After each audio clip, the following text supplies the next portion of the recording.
I'm reading 365 books in 365 days, and this is book number 61, The Water Outlaws. I have so many thoughts on it. There are different points where I was getting annoyed with the characters' choices and various things, but basically it starts out, and there's these two women, one who's basically the martial arts trainer in the military of this empire, and then the other who, I'm not 100% sure what else she does, but I know that she has some more radical views and has a printing press where she helps share some of them.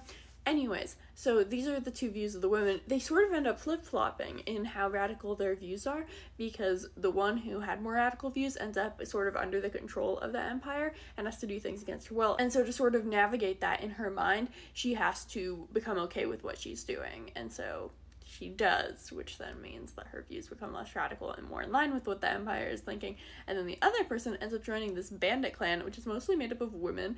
They are very inclusive as far as gender that falls along the spectrum of anywhere, and love that so much. Love gender inclusive spaces, especially one that is about giving homes to anyone, especially people who no longer have a space in the empire because the empire is not willing to accept them.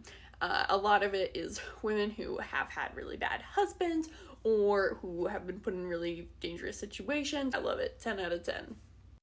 Now, a lot of people get yeeted from this earth, and by yeeted, I don't mean kicked into space, to be clear. I just mean that we are not allowed to say certain words, so that is the word that I have chosen. So a lot of people get yeeted from this earth, but the one person who I really wanted to get yeeted did not get yeeted, and he deserved to, and that man is the Chancellor, and he sucks so much. He is a terrible person the whole way through, and like, I know the conclusion was still good, but I just really wanted him to get worse consequences. And I know that that doesn't always happen, and that's fine.